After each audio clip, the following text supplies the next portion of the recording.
It was a bright, sunny afternoon in the bustling city of Oak Ridge. The vibrant streets hummed with activity as people went about their daily routines. Among them was 16-year-old Jamal Carter, a high school honor student with dreams of becoming an architect.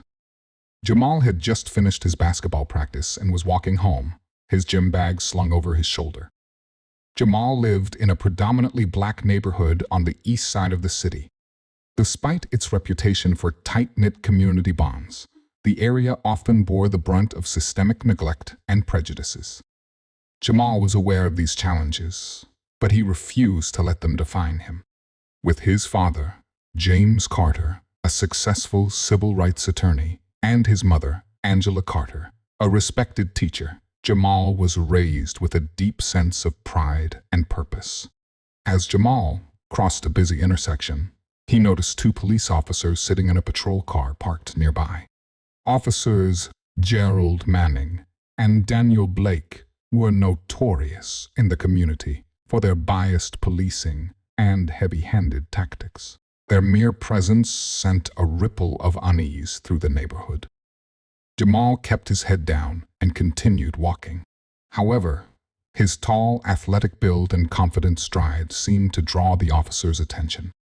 As he passed, Officer Manning muttered something to Blake, who nodded. Moments later, the patrol car's siren blared, and they pulled up beside Jamal. "Hey, you! Stop right there!" Manning barked, stepping out of the car. Jamal froze, his heart pounding. "What seems to be the problem, officers?" Jamal asked, his voice steady despite the fear creeping in. "Don't play smart with us," Blake sneered, joining his partner. "We've had reports of someone matching your description, causing trouble in the area." Jamal frowned. "I've just come from basketball practice. I haven't caused any trouble." "Empty your bag," Manning ordered, ignoring Jamal's explanation. Jamal hesitated but complied. He unzipped his gym bag and revealed nothing but his basketball, sneakers, and a water bottle. Despite finding nothing suspicious, the officer's demeanor didn't soften. "We'll see about that," Manning said, grabbing Jamal's arm. "You're coming with us." "Wait, what am I being arrested for?"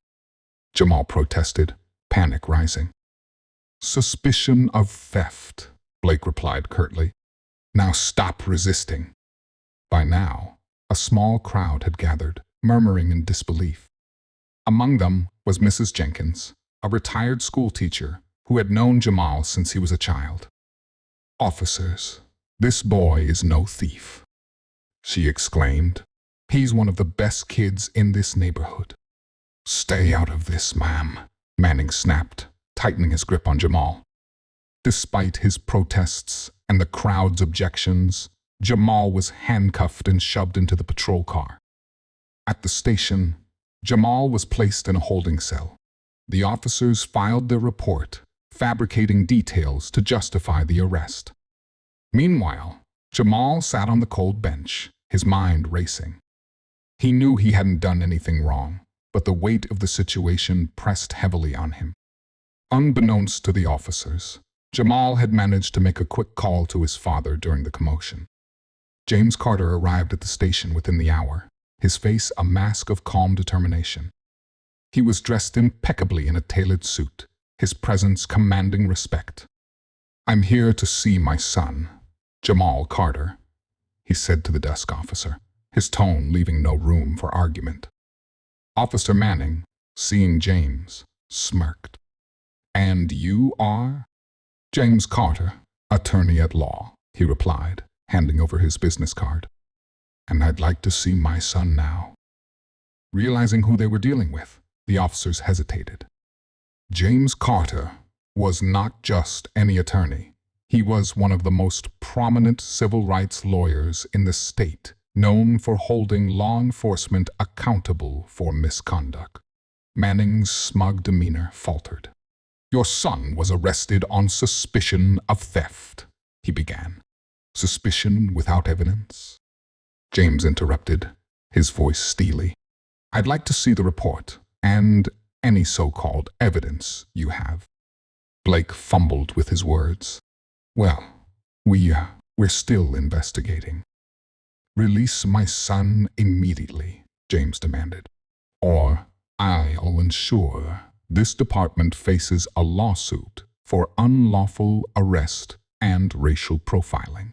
Faced with James' unwavering resolve and legal acumen, the officers had no choice but to comply. Jamal was released, but James was far from finished. "This isn't over," he said, his gaze piercing. "Your actions will have consequences." Over the following weeks, James launched a full-scale legal battle against the officers and the department. He gathered witness statements, security footage, and testimonies highlighting the officers' history of misconduct. The community rallied behind the Carters, organizing protests and demanding justice. The case gained national attention, with media outlets covering the story extensively. It sparked a larger conversation about systemic racism and police accountability. James, with his eloquence and expertise, became a leading voice in the movement, advocating for comprehensive reforms. Eventually, the officers were suspended, pending an internal investigation. The city's mayor publicly acknowledged the need for change and promised to implement bias training and stricter oversight within the police department. For Jamal, the experience was a painful reminder of the challenges he faced as a young black man in America. However, it also reinforced his determination to succeed and contribute positively to his community. With the unwavering support of his family and neighbors, he continued to pursue his dreams, knowing he was part of a larger fight for justice and equality. As the months passed, Jamal channeled his experience into activism. He began speaking at schools and community events, sharing his story and encouraging young people to stand up for their rights. His eloquence and passion resonated with audiences, and he became a role model for others facing similar struggles. Meanwhile, James Carter's legal victory set a precedent, prompting other families to seek justice for wrongful arrests. Carter family's unwavering stand against injustice sparked a ripple effect, inspiring communities across the nation to demand better from law enforcement and hold those in power accountable.